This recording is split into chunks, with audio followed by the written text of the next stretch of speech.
Ils ont une culture coloniale du commandement qui considère les populations comme étant des indigènes, comme pendant la colonisation. D'abord, le ministre Moutazi a l'habitude d'être arrogant. Il est arrogant, comme beaucoup de membres du gouvernement camerounais, ils sont arrogants. Ils ont une culture coloniale du commandement qui considère les populations comme étant des indigènes, comme pendant la colonisation. Depuis les mépris. Oui. Vous pouvez vous adresser comme ça devant la représentation nationale d'un pays. Le Parlement. Vous avez de dire au monde entier que ce n'est pas une représentation nationale. Oui. Donc, sa sortie pose des problèmes politiques très sérieux. Au niveau du rapport avec le président de la République, les Camerounais sont en droit de savoir, et il exige de savoir, si entre le président et ses collaborateurs, qui est le patron. Il y a plusieurs dossiers qui semblent indiquer que notre président, ses collaborateurs lui dictent des agendas. Je pose la question, hein, je ne sais pas, mais je vois. Il y a un ensemble de dossiers qui amènent à poser. Parce que des ministres ne peuvent pas, c'est-à-dire, agresser comme ça, ouvertement, politiquement, le président d'un pays. Oui. Le président ordonne les audits. Vous dites qu'il n'y aura pas... Le ministre des Finances arrive et dit que ça ne sert à rien. Soit parce que lui-même, il est impliqué à fond dedans.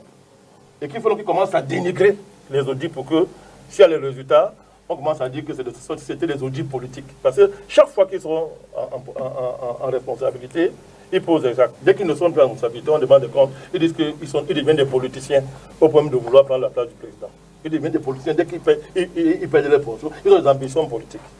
Donc c'est une sortie inacceptable. C'est inacceptable. Il y a eu un mépris terrible dans la représentation nationale. Peu importe ce qu'elle vaut, elle est la représentation nationale dans le cadre de notre régime politique au Cameroun. On ne s'adresse pas comme ça à la représentation nationale. Oui. Non, pourquoi il parle comme ça aux députés? Parce qu'il a fait dire implicitement dans son propos. C'est que la plupart des députés ont des parrains pour être élus. Bon, je ne vais pas me dans les affaires du NDPC, mais comme c'est le parti qui est très proche du pouvoir, qui est au pouvoir, il y a des pratiques là-bas que nous on attend. C'est-à-dire que ce sont les parents, là, les personnes ressources, qui choisissent ce qu'on va élire.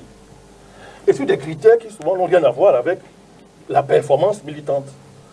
Donc, si les chefs des délégations permanentes dans les régions et départements choisissent des députés, bon, quand on arrive à l'Assemblée et qu'un ministre qui vient parler devant toi, en passant est ton parrain politique, tu lui poses quelle question? Il peut aller même plus loin. Il peut te mépriser comme Moutazi le fait pour les députés. Il peut te mépriser parce qu'il sait qu'en fait, après c'est eux qui t'ont placé là.